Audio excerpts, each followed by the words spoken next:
Mondy, Hello, hello. we're back. News, We are, reviews, man. updates, tidbits, factoids.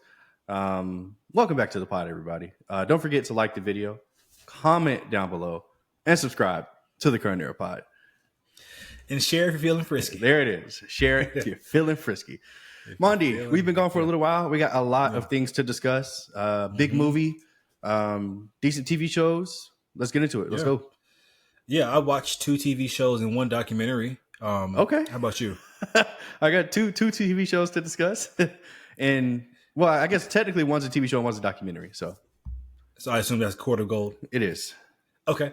So we both watched Spider-Man, so I'll get into my first review first, which is Harlem Season 3, which is now You're still streaming watching on this? Prime Video. I am. Megan Good? Megan Good. That was the drawing point, by the way. That's the Okay. only reason I watched this godforsaken show was because of Megan Good. Okay. And honestly, the first season had some promise to it, man. And the second season I thought was abysmal. And so this third season, I was hoping to get back to the promising land of the first season. And honestly, man, I'm so happy for Megan Good. I mean, I think she's just been long deserving of a role like this for a long time. Mhm. Now, I'm not the biggest fan of the show. I'll be upfront and say it. But she deserves a role that's layered like this. She's typically always relegated to being the fine bitch, the sexy girl on the side, you know. Mhm. And I think she's a decent actress. I really do. I think she can definitely lead a role and lead a movie, as we saw. Even though last year Tyler Perry's Divorce in the Black was a horrible movie, I thought she led the movie quite damn well, to be honest. Yes, that's my opinion. Okay, Okay. Now look, Go ahead. we got some new players this season along to the cast. One of the big ones was Kofi Sorobi. He's the dark skinned guy that all the girls love, my girlfriend included. Oh my God. And I've learned that I used to wonder, like, why did this guy not get any bigger roles? Like, why does girls like him? Obviously, he looks good on camera. And it's finally starting to click. After last year's movie with him and Christina Milian, the Christmas movie on Netflix, this guy is low-key horrible as an actor. And then this season just confirmed it. He is a horrible actor. I mean, this guy, it sounds like he's reading straight off the fucking page. And so looks can only get you so far. That's the bottom line, I guess. Jesus. We got Gail Bean, all my fans of Snowfall. She was Wanda. She's a welcomed addition to the cast. We got Logan Browning, also a welcome addition. Yeah, man, I want to shout out Tasha Smith. And for those who don't know, she plays Angela on Why Did I Get Married? She has actually transitioned into quite the director because she's done other stuff outside of this. I've seen her direct, and she is all the best episodes of this season she directed. Like, she's quite a very competent director, and I think she's had a lovely transition from actress to director. Okay. So the first season has 10 episodes. The second season has only 8, and this one has only 6. So diminishing returns, to say the least. And as I'm watching this season, I'm like, okay, is this shit wrapping up? And sure enough, in episode 6, 5 or 6, yeah, like, this is over. This is like the end of the entire series. This is the series finale. And it kind of got lost in the weeds because as soon as it started to heat up a little bit and time to get interesting a little bit, it ended it so abruptly. You could just tell that like, Amazon Prime was like, yo, this is all you guys get, man. Like, we're sorry. And so that definitely had a negative effect on my grade. Ended up giving it a C, average. I still support it because it's just good to see Black women on screen having a big budget show like this. And so I wanted to support it. But if there's one saving grace, it's the soundtrack is fucking amazing. I'm found myself Shazamming every single episode. What song is that? What song is that? So overall, this is a show that I wanted to have a footprint on Black culture, but this will be lost in the weeds within 6 months. No one will ever remember it, which is very sad. Wow. Anyway, okay, let's move on to. So real quick, for this TikTok review, I'm assuming they were in your comments again because I remember last year or whenever for season 2, they was like, this show isn't for you. So please, give me the tea. And see, season 2, I was getting destroyed on TikTok. Like, all the Black women who in their 40s who love this show were like, it's not for you. But this season, no, I didn't get any flack. Possibly because I'm shadow banned and no one fucking saw the review. But I didn't. Yeah, no one was in my comments. I think they kind of agreed to this is just not the best season. Got it. Anyway, let's talk your friendly neighborhood Spider-Man, the newest Disney Plus show. Over Quarter Gold? Okay. All right. You want to do Quarter Gold first? We can. Yeah, please. Let's get this bullshit out the way, please. Okay, sure. Let's do the Quarter of Gold, the NBA Olympics documentary. I mean, the basketball Olympics documentary, 2024. Yeah, give me your thoughts. Yeah, look, man. Netflix has they're in like the middle of like a passion project with all these sports documentaries that they have going on with the receivers, the quarterbacks, the runners, the starting 5, and now there's the Quarter Gold. I will say the idea, even when it came out, I was just like, I mean, it's interesting, but like, do we need a series about this? Like, do I really care what France, Serbia, and Canada is doing? And ultimately, that's what it came down to for me. Like, I did not give a fuck what they were doing. Like, I didn't care throughout the entirety of it. I will say that it was very funny that Serbia was so interested in getting the bronze and like so interested in just being drunk. Like, that was like, it was funny.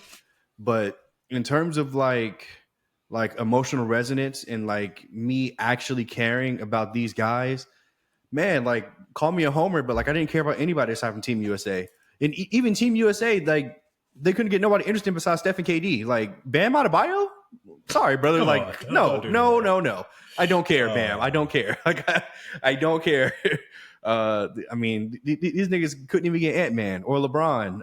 Like, all they had was just outtakes of Ant-Man being crazy in front of Obama and, you know, him saying nigga this and nigga that, just being a regular Atlanta hood nigga whenever he can. But look, ultimately, man, this is just average. Like, but again, I am somebody that consumes the NBA. Like, I am a diehard NBA fan. I love the Lakers. I love the game. So like, I was so locked into what they were doing over the Olympics this past summer. So like, none of this was like new to me. Like, I didn't learn anything, but yeah, I mean, when it was over, I immediately turned on something else. And I was like, thank God it's over. Like, I really just watched it just to watch something, just because I had like 30 minutes to kill. But like, I didn't. This is average to me. I gave this a C. Yeah, man, we have totally different. I really enjoyed this one. I actually like you. I followed the Olympics pretty closely last year. The basketball Olympics, I thought it was a very interesting tournament. Yeah. And so I thought I was going to know pretty much everything going into it. And honestly, I knew a lot, obviously, but there was a lot of stuff I learned as well. Things like I didn't know fucking Steve Nash was RJ Barrett's godfather. That was interesting as hell. I didn't know that. I wasn't. Okay, shut the fuck up. I wasn't. You knew that? Duh, bitch. I was a diehard Suns fan before I was a Lakers fan. Mm-hmm. I never think about Steve Nash. I wasn't aware of the fact that Yugoslavia had this big old civil war and they were this powerhouse dominant in basketball before the Dream Team in 1992 and they became Serbia. I didn't know that. Oh, brother. So, this nigga's like, history. This is so cool. I thought it was interesting. And unlike you, I did actually care for, as I thought I wouldn't, for the other countries outside of Team USA. Now, I'll give you my ranking in terms of how much I was invested. I can tell you who the last place was goddamn Canada. Oh, my God. Boring. Snooze fest. Jesus Christ. Shea is so fucking corny. He's a great character. I love his game. He's so fucking corny to me. Everything he does is like so performative, in my opinion. That's just my opinion. Anyway, but then after Canada, I would go France. I actually found myself caring about Evan Fournier and fucking Nicholas Batum. Like, I cared about their story. Interesting how Wemby has so much respect at 20 years old during the time he was playing. It's like the world is scared of this nigga. Like, oh yeah, Wemby. Like, I'm afraid of him. Yeah, they fucking should be. It's so funny what he said. Like the very last line of the documentary is him saying, "Yeah, I'm coming." Like this nigga Thanos. Like, which is very fitting because Team USA called themselves the Avengers. Very fitting that he's like, "Yeah, this is the last year I'm losing." Like, bitch, I'm coming. Mm-hmm. I was like, "Oh shit!" As an American, I was scared. And then we had Serbia, which I found myself oddly very invested in Serbia. Now, it's so funny they couldn't get Jokic, just single interview of Jokic. Like, no, so nigga, he was like, "You want me to do what? Bitch, get the fuck out of here!" Like, so in turn, Bogdan Bogdanovic became the fucking spokesperson for Serbia. But I honestly, just how much they care about basketball, bro. Mm-hmm. Like it was infectious. I was like, wow, this is like, it's bigger than the sport to them. Like, this is like life or death. Like, I think there was a line when Evan Fournier, Nick Batum was like, if we die, the fans deserve to kill. I was like, what the fuck? Like, I see why the world is catching up. Yeah, if we lose. And then Team USA was obviously the one I was the most invested in. There were just a lot of great moments there. You said the whole Ant-Man Obama thing was interesting, funny. Seeing KD get emotional in turn kind of got me emotional. I don't know. It was weird. I don't know. Like, I mean, I feel like more guys need like passion like that in the NBA, obviously, but like KD was like, you could really feel like basketball really saved his life. I thought it was just a great moment. I really wanted them to address Tatum not playing as much. I thought that was I was really looking forward to seeing if Steve Kerr would kind of go over that. Obviously, they kind of glossed over it. Mm-hmm. That was kind of disappointing. But man, Steph's last 3 minutes in that final game, that goal game, man, that's like a top 5 moment. Like, not just in basketball, like in sports. Like, I remember watching it in real time and getting goosebumps and chills. And oh my god, this is a moment. And just seeing it, like having like relived that was so cool as well. Yeah. Twitter was going crazy during that moment. It was. Oh my god, yeah, epic. That was epic. That was an epic moment, man. And then of course, just really, it's kind of sad too because this is the end of the big three: the LeBron, Steph, and KD, man. And so Yeah, I mean, I really enjoyed this. Unlike you, I was emotionally invested in all the countries except for Canada. Yeah, I gave this a B plus. I thought it was a damn good documentary, in my opinion. Okay. Let's move on to your friendly neighborhood Spider-Man now on Disney Plus, new animated show. I would love to hear your thoughts on it. So yeah. Yeah, man. Look, this is a show that before a single episode dropped, people were just ready to shit on this. Like they were so Myself ready. included. Yeah, like they were so ready to just be like, "What is this bullshit? It's not canon. It's not mainline MCU. Who are these goofy ass animation?" And man, like I'm here to report that everybody's wrong. Like, please give the show a chance if you give an inkling of a fuck about Spider-Man. This is a damn good series on multiple levels. Like animation, like this is truly what it means for comic book to come to life, in my opinion. Like this is just beautifully done animation. Super compelling stories with characters that are usually like a joke, like Scorpion. Like this nigga was elite. Like he was the real deal in this show. Like, I want to be a Scorpion. Yeah, like had real like oh my god moments. Like Scorpion. Okay, cool. We need to put some fucking respect to his name. So like from storylines to reinventing characters, like Coleman Domingo's Norman Osborn, bro. Like, look, we're gonna make the jokes. He's black in this. He has waves, bitch, waves, bitch. Bro, that video you posted on Instagram, I was like, what Norman Osborn was doing while speaking? That shit had me dying, bro. Nigga said every day at 5, bitch. Be there. Yeah. But look, man, like Coleman Domingo was just masterful to me as Norman Osborn in this, man. He was so good in the voice acting role. And shout out to the Jeffrey Tramiel. I think it's Jeff Tramiel. Anyway, who was the lead guy on this project. You can tell that he's a black man and that he niggered it up.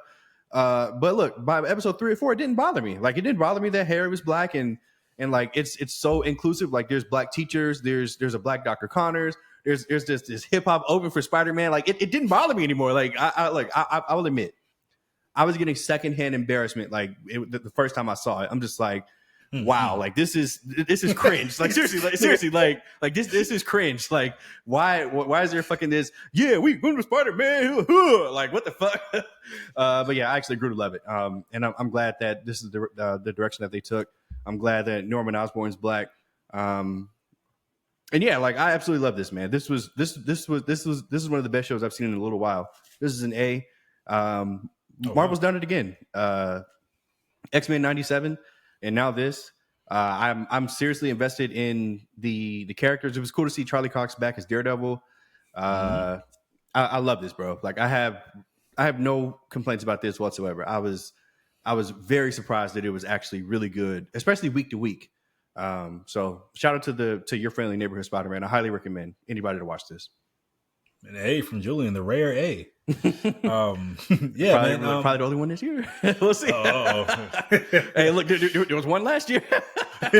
What was it again? Wicked? Shogun? No, Shogun. TV shows. I think it was Shogun. I think it was Shogun. Yeah, Shogun. Yeah. Yeah, man. So look, man, like you, I had my concerns. Well, I don't know if you had your concerns, but I definitely did going into the show. Number one, was it canon? Because I swear to God, this was supposed to be canon to the MCU prior to Spider-Man Homecoming, and then they pivoted mid-production and ended up doing it like very just MCU parallels, like a lot of MCU, like the Sokovia Accords, the New York Attack, all that kind of shit, which kind of confused me, but I was like, okay, this is not canon. Cool.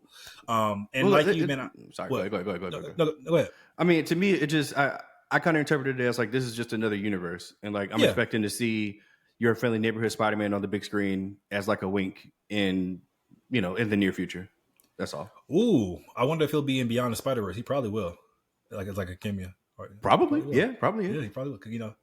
Anyway, and I was skeptical, man, going into it because I saw just the trailers and I was like, this animation looks so fucking horrible. Like it looks worse than Invincible. And after watching the show, I grew to not only accept the animation, I grew to actually like it. It was unique and distinct, and it's just a lesson in not judging things before they come out, I guess. And I thought like a lot of the action choreo and the web swinging scene in particular looked really, really great. It looked very dynamic, and I love the comic, like you said, the comic book inspiration panels before the title card before each episode gave it a real like comic book feel. Loved all that stuff. I loved, like you said, the diverse New York City, which if you've been to New York City, which I have, you know it's diverse. So it's funny that it's a shocker to be like, oh, New York is diverse in Spider-Man. Like, nigga, go to any block in New York, you're going to see Dominicans, Asians, blacks, whites. And so I'm glad they finally brought that to the animation style or to the animation world. I love the build up to the suit, man. That was so rewarding because we have all these trial and errors of all the different suits. And when it finally happened, which I give him so much credit for having patience to wait till all the way episode 9 out of 10. And when we finally get just a red and blue, it's like, oh, man, it's just iconic, bro. It's so iconic. And I didn't recognize how iconic it was until we hadn't got it for a long time, And so just a great moment for the suit. What a cool new twist on the origin story, man. That had my jaw on the floor. I'm not gonna lie. I was like, oh, that's fucking dope. Like, that's dope. Like how they tied it all back. I was like, man, that's really, really cool there. And man, like you said, there's a lot of things in the show that really makes it feel like a Marvel universe, like a real lived-in universe. Like obviously Daredevil, we got to see Captain America pictures, Iron Man. They made Tombstone interesting. Like what the fuck? Like, Tombstone. You said Scorpion. That's about they made Tombstone interesting. That's the bigger thing in my opinion. Yeah. I would have never thought in 1,000 years Tombstone would be fucking interesting. I love Tombstone storyline, and it's really a tragedy in waiting to happen if you really know Tombstone. So that's really, really cool. And like you said, man, Coleman Domingo, I can't give him enough praise. This is one of those castings where as soon as I heard it, I was like, yeah, this is going to work. I wish I would have thought of it myself. And sure enough, man, it's just fucking amazing what he's able to do. I think he's one of the best working actors, period. Yeah, he's awesome. And I love his twist on with great power comes great responsibilities, with great power comes great respect. Such a Norman Osborn thing to say. And I think Coleman Domingo would even translate to live action. Like I 100% see it now. 100%. Black Norman Osborn, give it to me, man. Sorry, give it to me. Waves.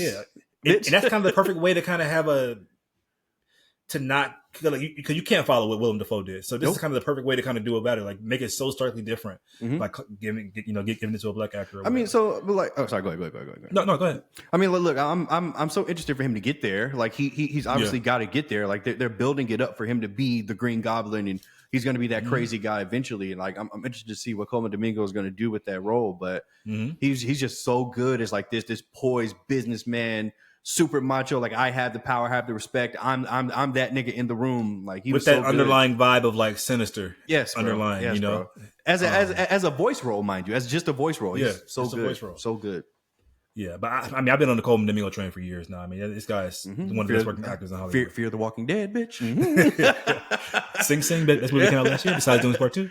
Anyway, the other thing I want to ask you though.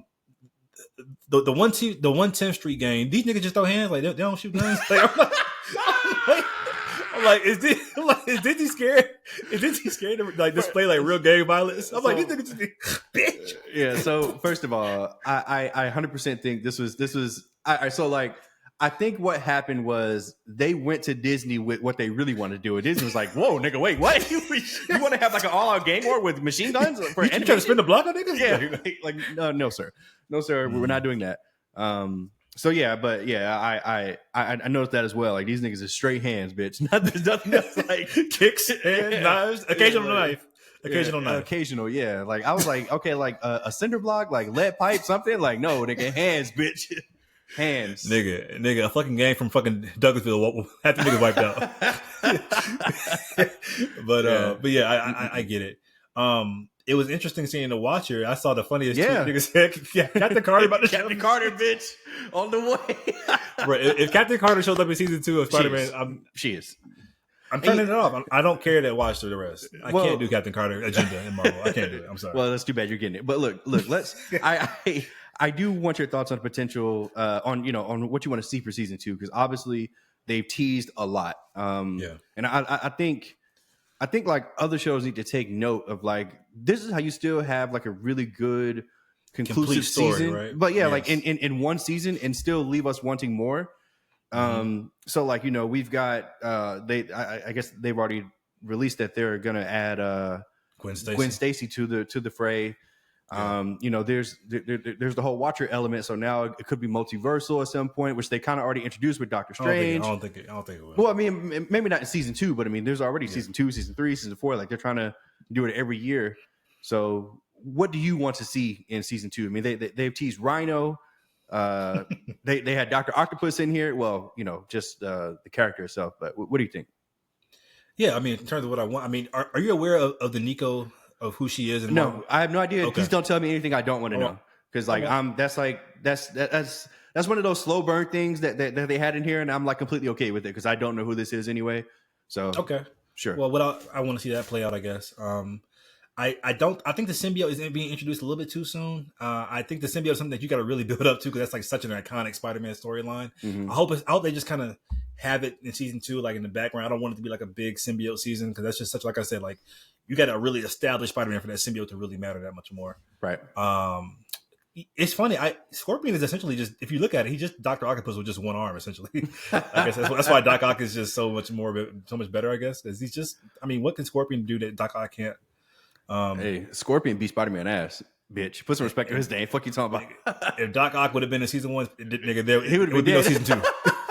It would be no fucking season 2. Yeah. But yeah, man. I mean, I'm really interested more. I'm actually more invested in. This is so crazy. I'm saying this Tombstone story, but I am in Spider-Man. You are a nigger. You only care about the black people. The black people. That's not true. That's not true. That's hilarious. Yeah, okay. Yeah, right. And of course they're gonna save Mary Jane for the end of season 2. Probably. Oh, this new girl's coming to school. Yeah. All we're gonna see is like a flash of red. It's so easy to fucking get us. Fucking geeks. Okay. Yeah. Yeah. But yeah, man. How about you? Yeah, I can't wait. Mary Jane, Mary Jane, bitch. Yeah. I mean, look, I want more. I mean, because like Spider-Man, aside from like Batman, has like the best rogue galleries. Like I want for sure. I want as many guys as we can fit. Pause. Jesus Christ. What the fuck? No, like I mean, I want them all. But like I want it to make sense. I'm about to say, like, I mean, do you want all the villains in season 2? Don't you want them kind of spread out? But no, like, do you want the symbiote in season 2, like that, like a symbiote storyline? No, absolutely not. But I recognize that it was prevalent in season 1, so we're probably going to get something in season 2. Maybe it takes over somebody else. But I'm thinking it takes over Norman, and that's how he kind of becomes the Green Goblin, maybe, or that pushes him into the Green Goblin direction because he has it right now. Yeah, he has it. But like, wouldn't it more likely take Harry, which would lead Norman to research to try to figure out how to get it off him, maybe? And I don't know. Who knows? We'll see. Yeah. We'll see. Because I mean, they've got to give Harry something to do. They turn this nigga into a TikToker, which is it's hilarious because like they're keeping up with the times. Like somebody like Harry Osborn literally would be like a fucking like Insta star, like like so. I don't know, man. But like I'm super excited for this. I hope to see more suits because I mean with the Insomniac Spider-Man games, there's so many new suits. Even though the OG Spider-Man suit is the most iconic in my opinion, I'm assuming that they're going to touch it up, maybe make it closer to what the video game is now, or even do the web suit, the Toby suit. Pay homage. I don't know, but I'm super excited for this, man. I couldn't believe that this little Disney Plus show was actually worth a damn. I'm more excited for season 2 of this than I am for like any MCU movie this year. That's not good, but you're crazy. Thunderbolts, bitch. Yeah, okay. Yeah. Like I fucking said. I give this season a B+. I really enjoyed it as well, man. I think it's a really good. No, I think I gave it a B. Sorry, I think it's a really good groundwork to something that could be really special going down the line. So yeah. Yep. All right, let's talk some movies. Do you see any movies besides Captain America? Yeah, I saw this movie called Flight Risk. Okay, I'm glad you saw that because I didn't see it. I was on the fence about it. Okay. I love Mel Gibson as a director though, so I was like, maybe it should be. Anyway, I watched The Gorge, so I want to hear your Flight Risk review. I'll give you my Gorge review, and then we can go over Captain America together. Okay, yeah, Flight Risk. This is the movie that got heavy promo in the Cinemark Theater, which I'm no longer a part of. And I'm kind of wondering how that's going to like shape my movie going experience because like there's really certain things that I've seen over the years just because I've been in certain theaters, and now that I'm in AMC and you're in AMC, I think there are things that we're just going to completely miss, but whatever. Anyway, Flight Risk, starring Mark Wahlberg. Thank you, Jesus Christ.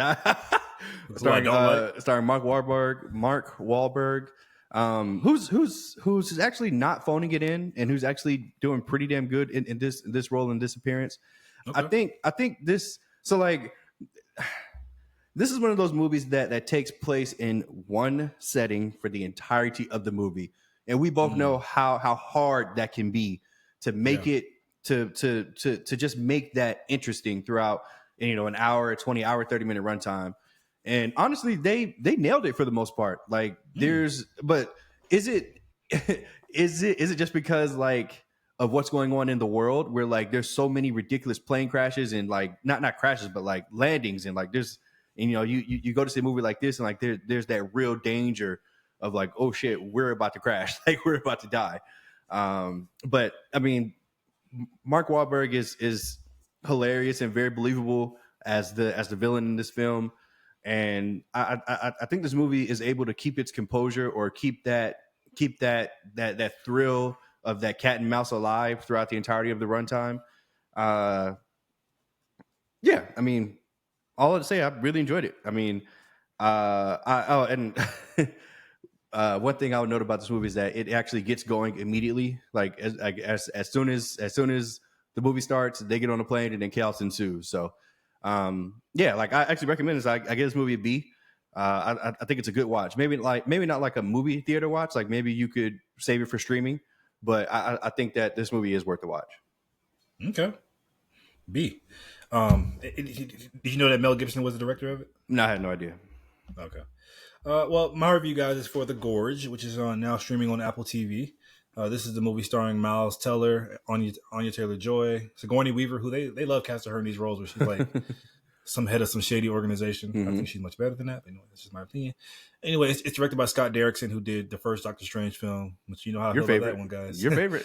And The Black Phone, your favorite. Yeah. Anyway. Movie. So I don't hate The Black Phone like you hate Doctor Strange, but yeah, go ahead. Part 2 coming out, by the way, of The Black Phone. Mm-hmm. A large chunk of this movie, man, for the first half anyway, I thought was really compelling. It's just these two actors, and then Miles Teller and Anya Taylor-Joy, on opposite ends of the gorge, as the title would imply. And they can't really communicate with each other. They're two like assassins or military trained people. And they have to communicate through other ways as opposed to just talking directly.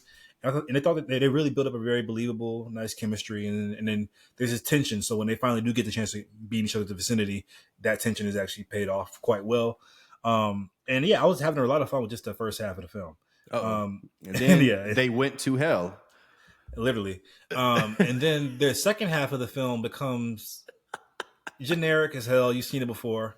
A lot of action, which is cool. I mean, it's not a bad second half of the film. It's just that first half was so wildly unique and original that the second half, in comparison, a little underwhelming. Very underwhelming, very disappointing to say the least. And so, honestly, I give this film a B-. It could have easily been in that B+ A territory just based on the first half alone. But yeah, it just made that second half that much more disappointing because it just becomes a generic action flick.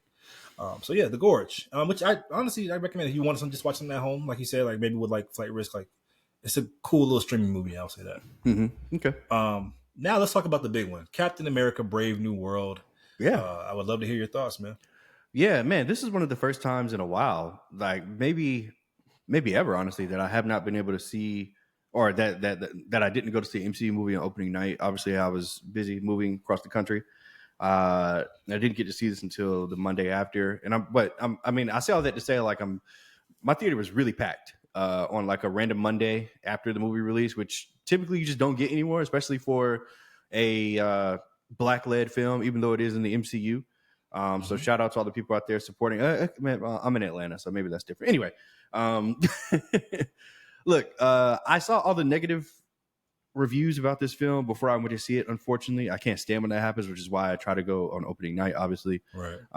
But yeah, I mean, I just couldn't escape it. Like people are just shitting on this movie, and typically when that's the case, I know that I'm going to disagree, but like usually I'm in for at least a ride. Like I'm like, all right, cool. Like I can't wait for this. Honestly, like that's a ride. Yeah, but look, I really enjoyed this. I mean, look, I had very low expectations for this movie.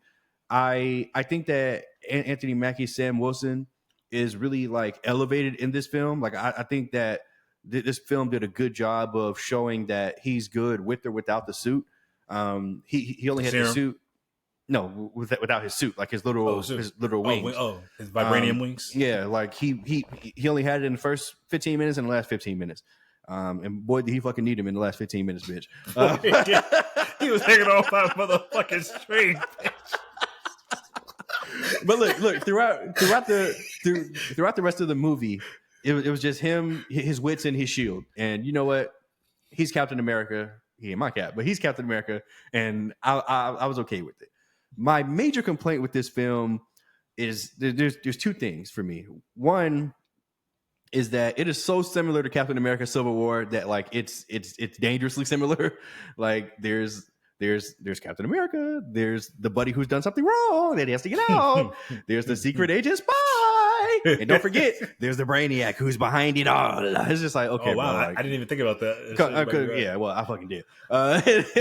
And the last point kind of ties into the first point, which is that the new team, I just didn't love it immediately. I'm talking about the new quote unquote Falcon, who was just the comic relief, and this new 100-pound, 4'11" little Black Widow. Yeah. Black Widow. Not my Black Widow, but look, Natasha would have killed that bitch. Look. There's certain points in the movie where you just have to suspend your disbelief a little too much.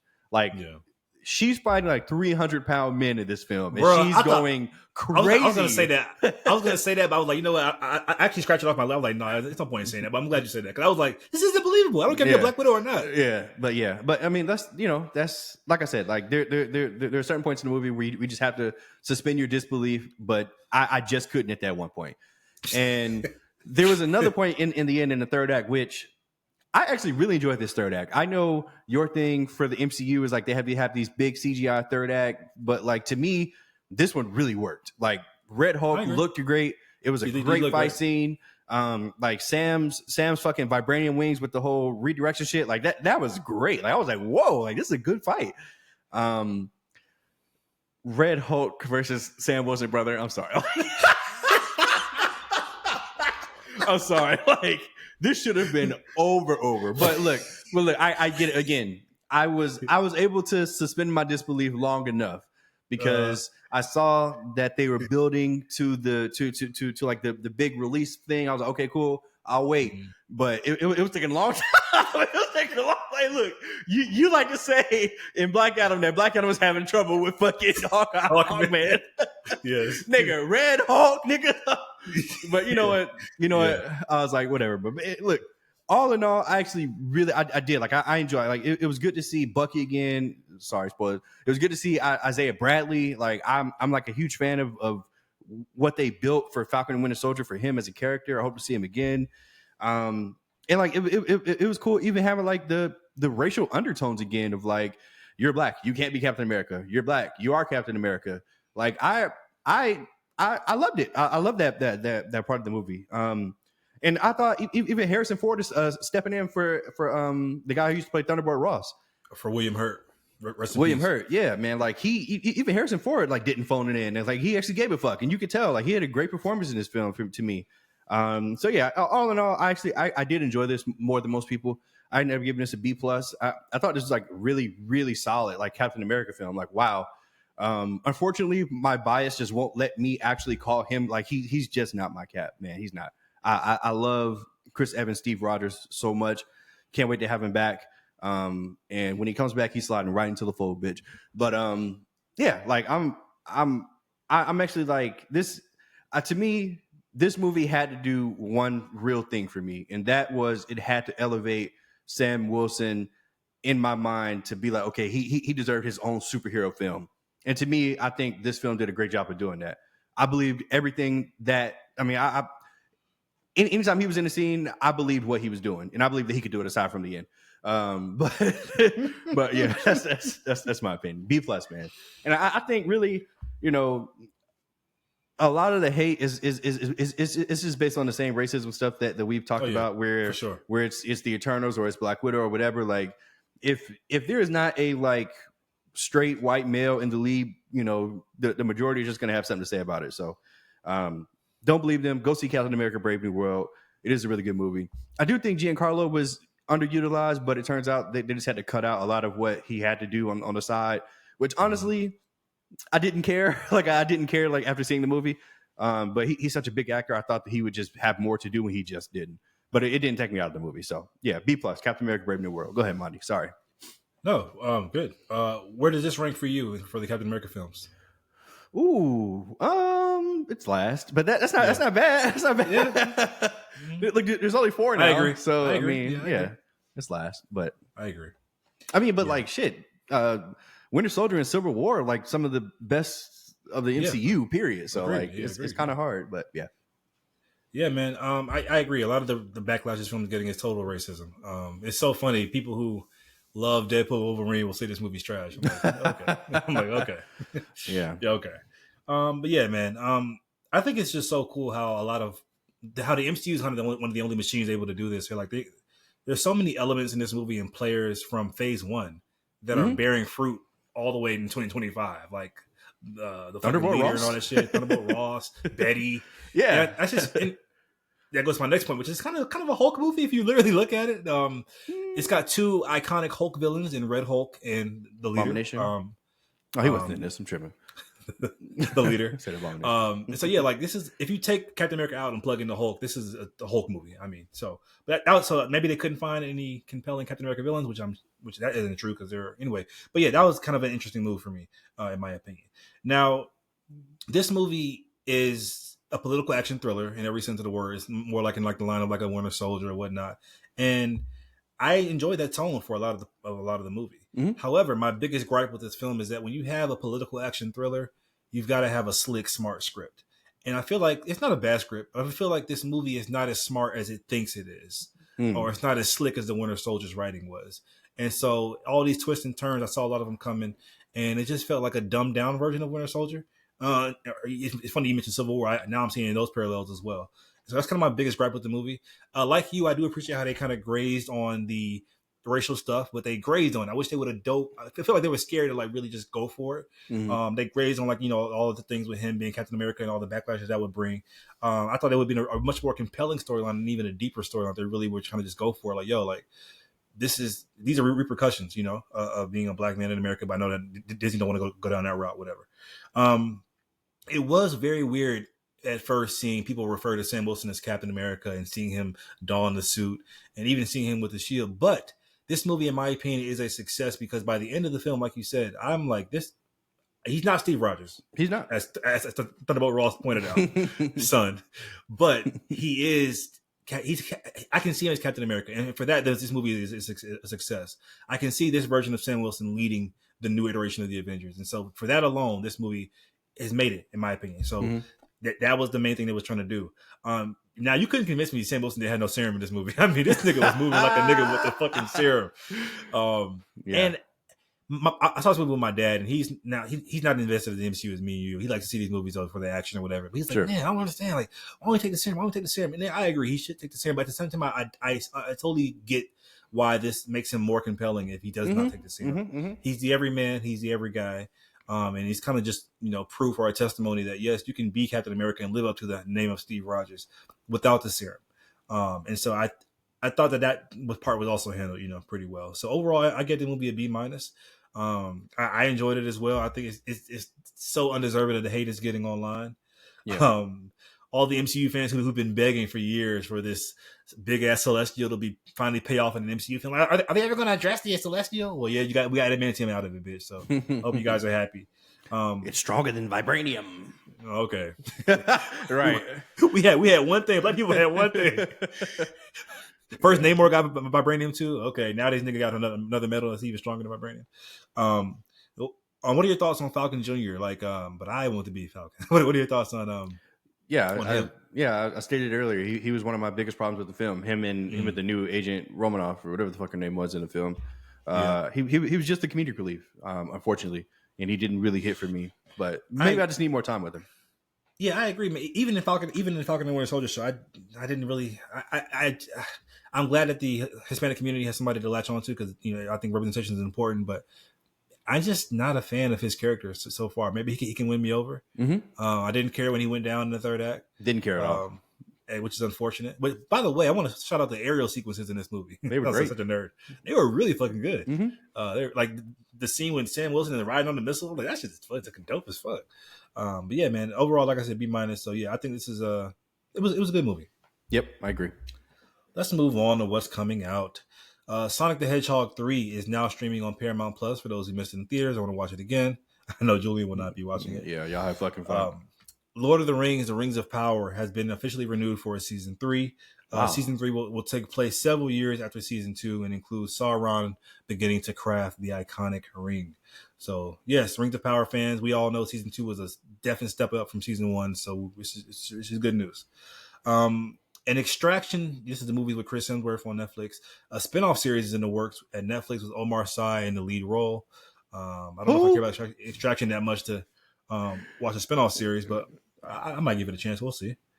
A live action Dungeons and Dragons series called The Forgotten Realms is in the works at Netflix. I was one of the biggest champions for the last year's Dungeons and Dragons with Chris Pine. I think it's so underrated. And more people need to watch it. And so hopefully this is in the same universe. I'm not sure if it is or not.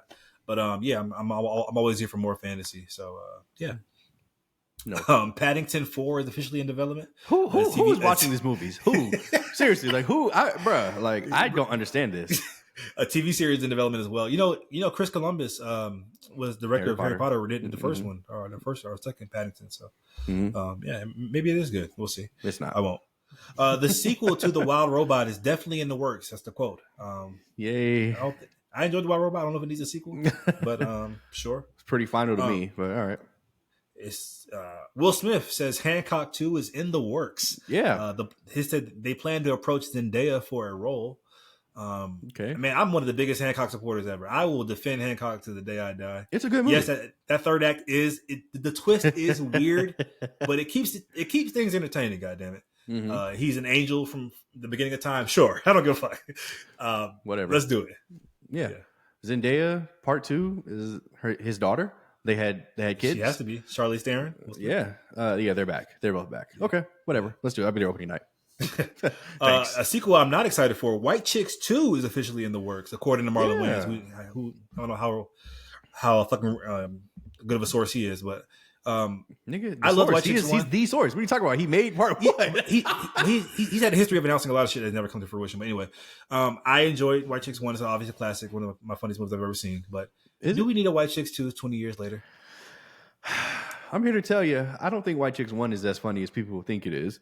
And I definitely don't want a part 2. Now, is part 1 funny? Of course it is. But like, is it more about? Never mind. Let me be quiet. Look, part 1 is a cultural stamp.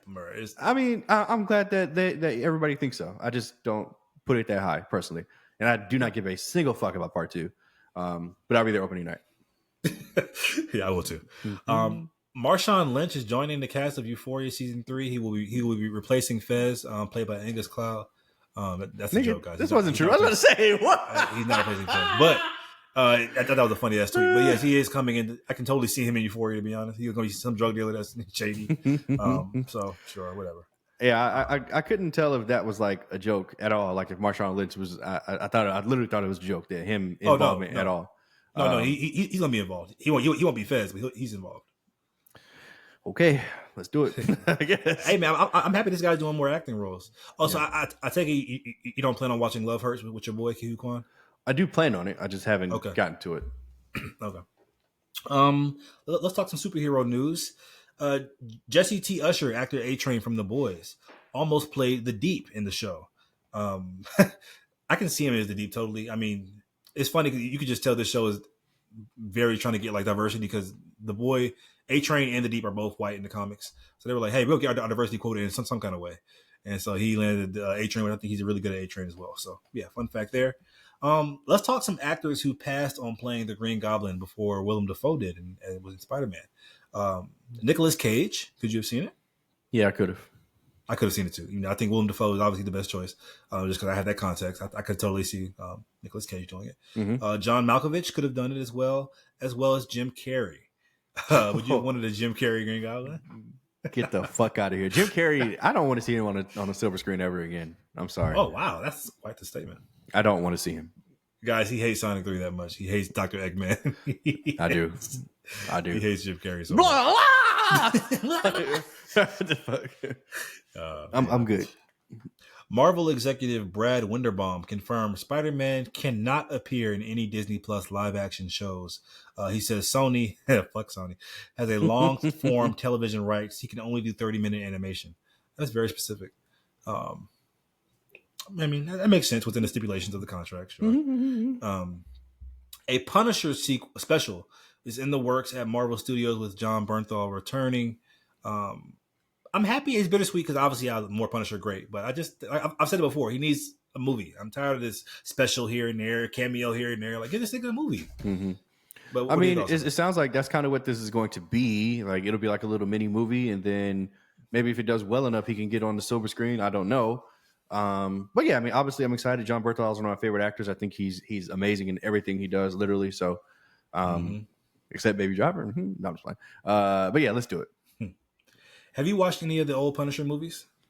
I saw the one that came out in the early 2000s once in theaters, and I don't remember a single thing from it. Both really solid, to be honest. But yeah, okay. I'm just curious. Let's talk DC. DC under James Gunn's now tutelage. Their goal is to release 7 projects a year. Yeah. They want to do 2 live action films, 1 animated film, 2 live action shows, and 2 animated series. What are your thoughts in this direction? Lofty goal. It's a lot of content. I mean, look, as a consumer, they are. As a consumer of this content, I would love this, obviously. But, you know, I have to wonder if this is going to affect the long term, if actors are going to get burned out, if contracts are going to come up too soon and things of that nature. So who knows? But yeah, I mean, give me the content, bitch. Thank you. Thanks. I'll take it.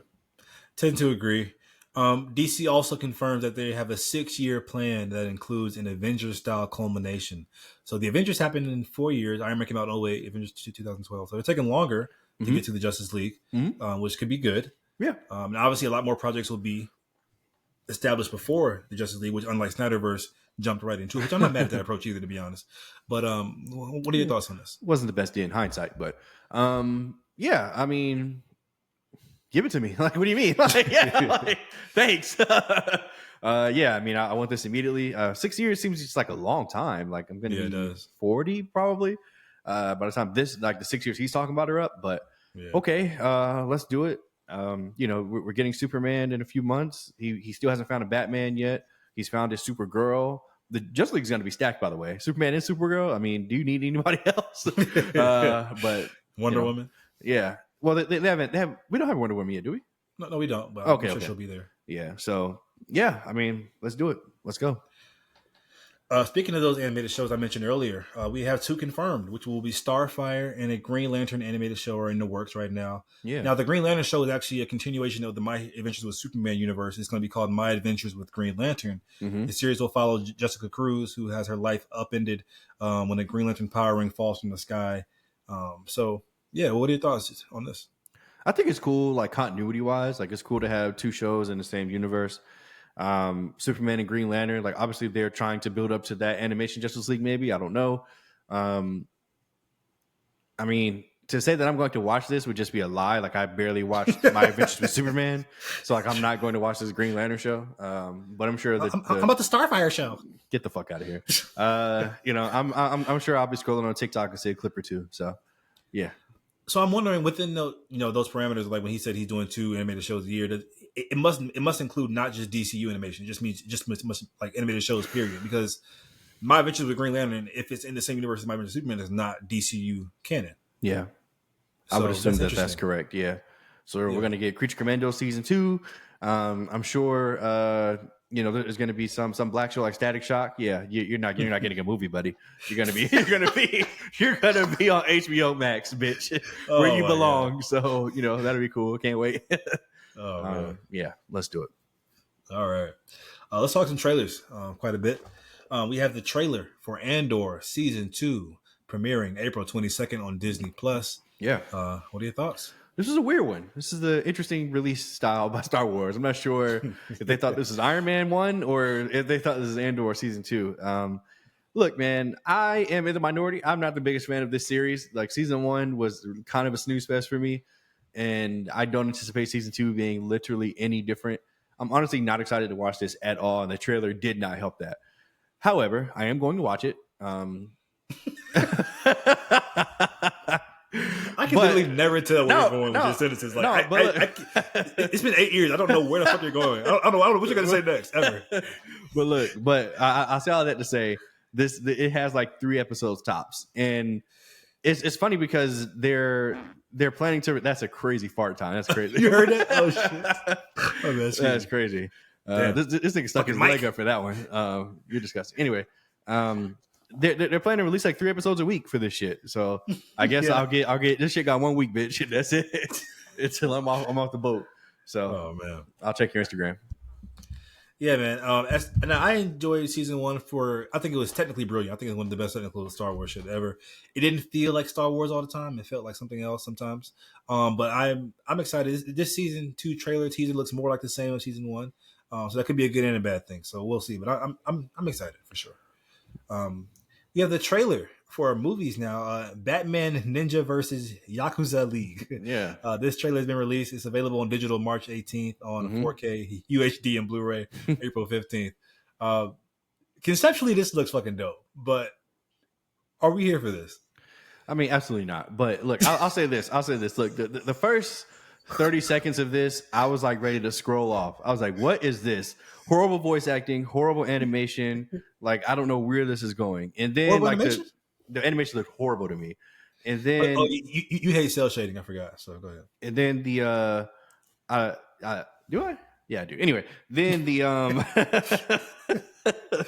had to fact check real quick, bitch. Hold on. Do I? I showed up, they'll do it. I fucking do it. No, and then 30 seconds in it, like the stories started to unravel, multiversal time travel, which I just love time travel. But there's different variants of these characters in the Yakuza style. Look, it seemed interesting towards the end of the trailer, but I'm not going to watch this at all. Like, I'm not going to waste my life on this. TikTok, help me out. I know you will. I can't say I won't watch it at all because, like I said, just conceptually, like the Green Lantern, the Aquaman, Wonder Woman, all that shit look kind of dope, and just the curiosity in me will probably peak on one random Saturday afternoon, and I'll probably throw it on, and my review will be uploaded. We'll see. We have the trailer for the new action thriller G20, starring Viola Davis and Anthony Starr. Homelander from The Boys has been released. Coming to Prime Video April 10th. Viola Davis in a kick-ass role as a president. Yeah, she's back. She's back. Hey, look. Last time Viola Davis was in this kind of role was for The Woman King, which is one of the best movies of the year that year. And this don't look nothing like that, goddammit. What the fuck is this? Look. I'm probably going to watch this. Like, I actually do. Like, shout out to Anthony Anderson for being in this as well. But like the last 30 seconds of this trailer literally disgusted me. I was just like, what is going on? 70-year-old Viola Davis. You are so 70-year-old Viola Davis jumping through an elevator. Boom, boom, boom. Like, just straight action movie star status. Man. Like, okay. All right, man. Look, hey, she's got a set of skills that she's holding for a long time. I guess. We're gonna find out. She's the president, right? We're gonna fucking find out. G20, Amazon Prime. I will be there. I'm actually excited for this because I have to see this. I have to see it. Look, man, it's not Queen Latifah Equalizer bad. It's not that unbelievable. You're right. It's not, but it's up there. Goddamn, it's up there. Shit. But. Yeah, I mean, first of all, I think she's just an amazing actress, and so she's the compelling. She's the drawing point. Yes. If anything, I'll watch it because of her. Speaking of Viola Davis, I love this. Is something I just kind of wanted to address. This is my way of segueing it in. Did you see what Timothée Chalamet got a lot of flack for basically saying basically this nigga won the award for best actor and said I want to be the greatest of all time. I want to be Leonardo DiCaprio. I want to be Viola Davis. He mentioned her, which I thought was so cool. Daniel Day-Lewis. He's like, I want to be the greatest. And now people online are going crazy, like, oh, in the arts we don't do that. You being a great actor isn't determined by your accolades and your awards. I think there's so many pussies online who are coming out with these narratives. Like, I love the fact that he's taking control and being like, yo, I want to be the GOAT. Like, it's like a sports mentality, but in acting. I don't see a problem with it. What are your honest thoughts on that? Did you see the clip, by the way? I think I did, yeah. Okay. But I don't. Yeah, I mean, look, coming from a guy who's played sports and been in sports his entire life, of course, I have no problem with it. It's been instilled in me. Like, you don't do it to be fucking second best, bitch. You do it to be on the top. So, and clearly, Timothée Chalamet comes from that ilk. It's so funny, like his like digital footprint online. Like, you can see this nigga from like 10 years ago at like a Knicks game on a random Tuesday. Like, nigga, what are you doing here? But like he this nigga walking it out and doing the But he clearly he loves the game and he loves that competitive shit. And I love it for him. Yeah, nigga, be the best, bitch. Show me. Yeah, keep winning these awards. I love it. It's so funny that's taboo, like in Hollywood, to be like, I want to be the best. Like, I don't know. It's a lot of pussies in Hollywood, in my opinion. But anyway, I Timothy, keep it up. Was it Hollywood or was it just Twitter? It's a lot of like Hollywood, like people in the arts are like, we aren't like sports. Like you can't quantify our greatness from awards, which I agree. Oh, but they're saying that because they never won anything. Mm. That's you, because you never won anything. Speak on it, King. Speak on it, King. Shout out to MJ. Now for the weirdest trailer, Odessa, starring Sadie Sink of Stranger Things, Kelvin Harrison Jr., Mufasa Liking, Taka, Regina Hall. I didn't see her in the trailer at all, but it says she's in it. You did. You did. She have no hair, no eyebrows, nothing. She was in there. Her black ass. Oh, she wasn't fine? Oh, no. No, she wasn't fine. No, nigga. It's coming March 13th on Hulu. What are your thoughts on this trailer? Yeah, I clicked off of this. I was like, "What is this?" Literally, it was like a minute and 12 seconds out of like a minute and 40. I was like, "What is this?" Like, I've given you my attention for long enough. You have not told me what this is, what I should expect. should I be excited? I was just like, I don't know. I'm good. Like, I don't know what this is. Like, y'all have fun. Like, Mondy, I'll check your Instagram for sure. Because what the fuck is this? I have no idea. Odessa. It looks wacky. It looks ambitious, and I can always appreciate ambitiousness. Okay. And so I think I'll be watching it. Like, right. So, like honestly, this like some of the music. No, it's Hulu. Yep. Some of the music did seem like it slapped. So we'll see, man. I might turn it off halfway through. We'll see. We will see. Okay. We have the trailer for Tyler Perry's new. This man be working. I've never seen a director put out 5 movies in a year and a half in my life. Like literally. He has a new film called Duplicity. Oh, I'm sorry, it's called Tyler Perry's Duplicity. Yeah, get it right. It's streaming on March 20th on Prime Video. What are your thoughts on this film?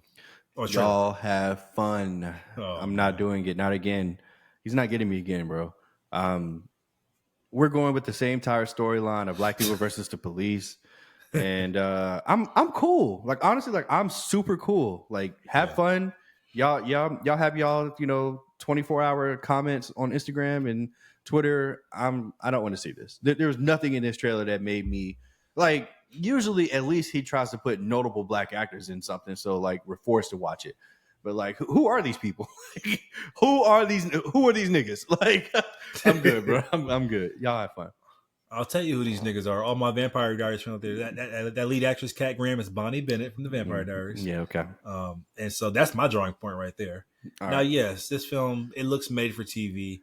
It seems like Tyler Perry has abandoned his quest to make cinematic films anymore. Like he's just content with making these, which is crazy. With all they make money he has, they make money, so he doesn't care. Yeah, I guess not. I wish he would kind of lean back into that cinema. Well, maybe not because he doesn't make good shit. But I'll be here. And one thing I can say about Tyler Perry, I know I like to show him a lot. Mea Culpa, Divorce in the Black, even his show Beauty in Black. It's entertaining at the end of the day. It's trash, but it's entertaining. And so I want to be entertained on March 20th. So I will be. Okay. We have the trailer for Borderline. This is a thriller starring Samara Weaving and Ray Nicholson. This is the son of he's the son of Jack Nicholson. He looks just like him. About to say, duh, nigga. He was also in Smile 2. He had a pretty nice form. Did you watch Smile 2? No, but I saw the trailer and he was in it. The film follows a pop star who is kidnapped by an obsessive fan who believes they are meant to get married. In theaters March 14th. Will you be seated in theaters? I'll be there opening night. This is literally the plot to hurry up tomorrow.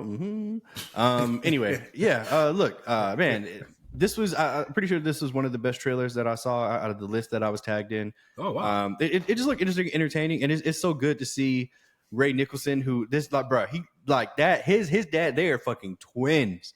Like they look exactly alike. Here's the same creepy ass smile, the same kind of cadence, the little stance that they do, that little creepy ass crooked smile. It just looks like a little wacky adventure where he's playing at this guy who's like completely insane. Let's see if he can do it. Let's see if he can pull it off. I'm here for it. I'm actually more here for like the performance aspect. Maybe I'm just expecting too much from Jack Nicholson's son, but I'm going for him, and I hope that it's a good little date night movie. And that is something to enjoy. So I'm actually very excited for this. I wasn't as impressed with the trailer, honestly. Now I want to shout out Samara Weaving, who I love her as an actress. She's like a diet Margot Robbie. She's fine. But she's always in movies like this, by the way. Like, I don't know if you've seen Ready or Not or other things that she's been in, but she loves these kind of thriller slasher films. But the trailer for me didn't do it. So maybe I'll wait on your review. But also this kind of plot seems to be circulating a lot around in Hollywood a lot lately, like this kind of plot. So I don't know if it's as original as maybe it wants to be. Yeah. And last trailer, guys, is for The Accountant 2, which I have not watched because I plan on watching The Accountant 1, so I don't want to get spoilers. Yeah, don't watch the trailer. I would love your thoughts on this. It's starring Ben Affleck, of course, in theaters April 25th. Does it warrant a sequel based on the trailer? Yeah. Okay. Yeah. I'll be there opening night again. Holy shit. There's like a lot of these movies coming out this year. There's The Accountant. There's The Working Man. There's the tech guy. That's not what it's called. The one with Rami Malek. Oh, Malek. Yeah. Whatever it is. The support guy. Whatever. Anyway, something like that. Yeah, whatever. Him. There's like a lot of these movies coming out this year, and I'm going to be seated for every single one of them. The first Accountant was like really. It's one of those weird niche movies. I feel like because like certain people only saw it because Ben Affleck was in it, and I saw it because it was one of those the movies. So I was like, yeah, bitch, I'm there. Like, the Beekeeper. Yeah. That's what did the meter. Yeah. So yeah, I mean, it looked super interesting, entertaining. Looks like they're trying to put a spin on what they're doing in this one versus what they did in the first one, which is always good. So let's do it. All right, he's happy. Let's talk some video game news. We have the trailer for Sonic Racing Crossroads has been released. Boo! It looks like Mario Kart, but it is Mario Kart. I never played Sonic Racing. It looks fun though. What do you think? I played one of these games by mistake on the Wii, like the original Wii, 2007, 2008 Wii. And I was just like, I would rather just play Mario Kart. And I'm sure that's how I'm going to feel if I ever buy this, which I will not be doing. So Mario Kart 9, Nintendo Switch 2. Mm-hmm. Can't wait. So let me ask you, out of Sonic Racing, DK Racing, and Crash, like rank those 3 B-list Mario Kart games. I'll say Diddy Kong Racing was the one that I had the most fun in. Okay. Like that's, it's like I feel like I could put on Diddy Kong Racing today and still play that and have fun. Okay. Crash Bandicoot Racing, I don't think I've ever played that ever. Like that doesn't sound familiar at all. I don't play that. I don't think I have. Okay. And then the Sonic Racing game, like none of these games are inherently bad, but they just aren't Mario Kart. It's not Mario Kart, yeah. So it's just like, why would I play this? Like I have a Nintendo 64. I have one, so yeah. We have the trailer for Metal Gear Solid Snake Eater for all my fans of that franchise, releasing August 28th. Do you play these games? Don't play them at all, but the graphics look great, and I know Solid Snake is a big character out there, so y'all have fun. And last trailer for video games is for Five Nights at Freddy's Secret of the Mimic has been released. It's releasing on June 13th. So the movie also part 2 comes out in December of this year. So big year for Five Nights at Freddy's. All my Five Nights at Freddy's fans, yeah. And last bit of news here, guys, is just for all my people on TikTok who deleted the app like an idiot when it was gone. It's now available again on the Apple App Store, so you guys can get it again. And the world is whole, man. TikTok is back for now, anyway. Yeah, for now. Guys, make sure you like the video, comment down below, and subscribe to the Current Era Pod. Yeah, man, please. Oh, and don't forget to share if you're feeling frisky. This nigga Money forgetting his lines. Yeah, okay. Yeah. Thank you, guys. Thank you.